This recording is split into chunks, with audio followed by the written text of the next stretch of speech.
When a refrigerator or freezer does not start upon being connected to power, several causes related to the compressor and its associated circuits could be the issue. Below are some common reasons.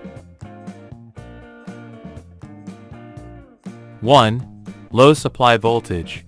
If the voltage is insufficient, the compressor will not have enough power to start. Use a multimeter in the AC voltage scale to ensure the voltage is correct and stable. 2. Faulty electrical connections. Check the condition of the wires and electrical connections to the compressor. Damaged or loose cables can prevent the compressor from operating properly.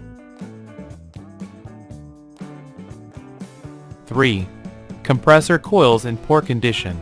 If the compressor has open or shorted coils, it will not function. Use a multimeter on the ohm scale to measure the resistance between the compressor's terminals.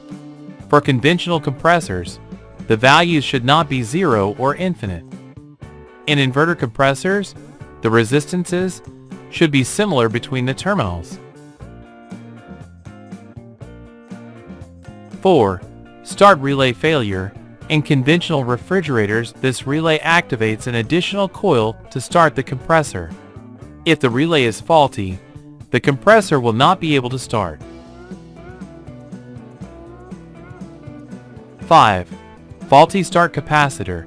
In conventional refrigerators that use a start capacitor, this component can fail, preventing the compressor from starting even if the relay is working correctly. 6. Thermal protector or Klickson. This device protects the compressor by disconnecting it in the event of overheating or excessive current draw. If it is faulty, it may prevent the compressor from turning on. 7. Issues with the electronic control board. In models that use an electronic board, a failure in the relay or defrost mode could prevent the compressor from receiving power. 8. Inverter module problems. In inverter refrigerators, the circuit that supplies three-phase current to the compressor may be defective, preventing it from operating. 9. Power supply issues. PFC circuit. If the circuit that converts AC to DC power is malfunctioning, the inverter compressor will not receive the proper voltage to function.